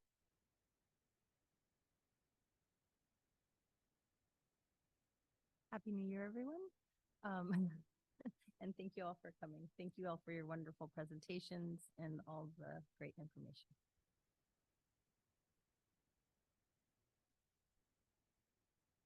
And it's great to see everybody again. Looking forward to seeing you all next month. And great job, President Quinones. Your first meeting of the year. I don't want the month to go past us so quickly in that it is Board Appreciation Month. It happens one time of year in January. We were supposed to wear our pins tonight and all our armor. And it saddens me that you don't have your Master's in Governance pin in your diploma. So I will call Amy and ruffle some feathers on behalf of the board. And when you get them, please let the superintendent know so we can wear our armor together. And because that coursework is a lot of work and we need to recognize that. So happy Board Month. I want to recognize our Child Nutrition Director for her her partnership with the veterans community. I know, this is just like, I know it's veterans.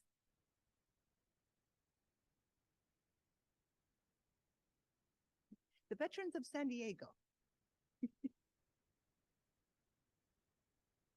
So, it came in our Friday update, and so I want to acknowledge that work, and thank you to your team. And what an outstanding organization to donate that food to, and what a savings it does on our landfills, and the food doesn't go to waste. And in closing, I need to report out as part of our bylaws too, that when we go to a conference or a workshop that the district pays for, that we report out either in a verbal report or a written report. And so tonight I'd like to report out that I did attend the President's Workshop training on January 11th. It was an 8-hour course. It taught me a lot. Again, this is not my first presidency, but I have gone every year I've been president. And each time I go, I learn more. Janet Medina, our trustee here, was also in the Zoom. We had breakout rooms. We were never in the same room. But when we came together as a group in the state of California, and presidents and the presidents that would like to be a president were there in the room, in the Zoom. So I appreciate Trustee Medina's foresight in looking at the next year and preparing for a presidency, because that's what it's about, preparing and learning. We talked about the agenda, how agenda is formed, why it's formed, when do we talk? Remember when I said we had 30 minutes on consultation?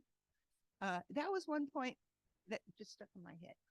How many minutes do you spend on instruction in this workshop? How many minutes? And I'm thinking to myself, oh, you're right. How many minutes? Well, tonight we spent 1 hour and 10 minutes talking about student and student achievement. So I'm very proud of the board and the engagement you took with all the presenters today, because without your feedback and your representation of your area and district, the forward movement of this district as elected representatives, we all move together. And so as the president and going to this workshop, it was perfect workshop in that I learned a lot and reflected a lot and rebuilt my tools. So thank you for allowing me that conference day, and Janet. And again, I encourage everybody to take any kind of webinar or workshop that comes our way and report out. And with that, Happy New Year, and thank you everyone for coming and staying, and for kids, and be safe out there. There's a lot of people getting sick right now, so be safe out there, and thank you, Superintendent, for an excellent agenda. Thank you again. Good night. The meeting's adjourned at 8 o'clock.